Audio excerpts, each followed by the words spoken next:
Hey folks, if you've been watching my videos over the years, you have seen videos that I've done on nesting structures. And this is one of the nesting structures I've talked about in the past, right here. But this has a little added attraction to it, this metal on the post. What do you think it's for?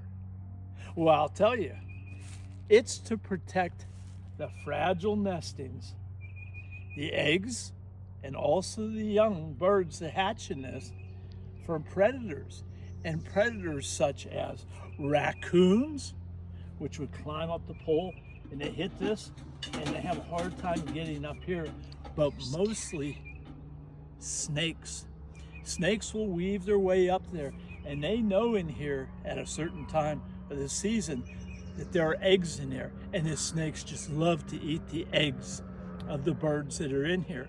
Now this is primarily put up for the eastern bluebird, which is a cavity nester, but we have other cavity nesters that will utilize this box.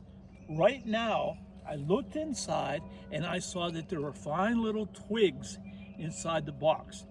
That tells me that it's a wren that is occupying this nest and not a bluebird, because wrens are the primary bird that use little sticks to make their nest. Hey, this is the Moe's.